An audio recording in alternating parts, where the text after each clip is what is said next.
एक बार एक पुत्र अपने पिता से रूठकर घर छोड़कर दूर चला गया और फिर इधर उधर यूं ही भटकता रहा।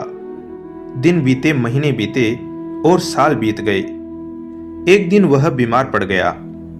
अपनी झोपड़ी में अकेले पड़े उसे अपने पिता के प्रेम की याद आई कि कैसे उसके पिता उसके बीमार होने पर उसकी सेवा किया करते थे।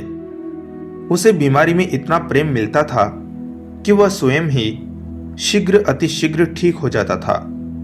उसे फिर एहसास हुआ कि उसने घर छोड़कर बहुत बड़ी गलती की है। वह रात के अंधेरे में ही घर की ओर हो लिया। जब घर के नजदीक गया तो उसने देखा आधी रात के बाद भी दरवाजा खुला हुआ है। अनहोनी के डर से वह तुरंत भागकर अंदर गया तो उसने पाया कि आंगन में उसके पिता लेटे हुए हैं। उसे देखते ही उन्होंने उसका बाहें फैलाकर स्वागत किया। पुत्र की आंखों में आंसू आ गए। उसने पिता से पूछा, यह घर का दरवाजा खुला है, क्या आपको आभास था कि मैं आऊंगा?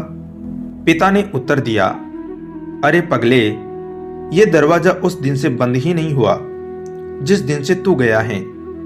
मैं सोचता था कि पता नहीं तू कब आ जाए और कहीं ऐसा न हो कि दरवाजा बंद देखकर तू वापस लौट जाए। दोस्तों, ठीक यही स्थिति उस परम पिता परमात्मा की है।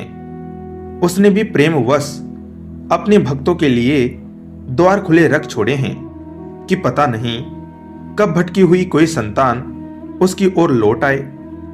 हमें भी आवश्यकता है सिर्फ इतनी कि उसके प्रेम को समझे और उसकी ओर बढ़ चलें। पता नहीं यह कथा किस भक्त ने लिखी, जिसने भी लिखी दिल से लिखी। कई बार छोटे छोटे प्रसंग ही जीवन की राह बदल देते हैं। कहानी को अंत तक सुनने के लिए आपका धन्यवाद दोस्तों।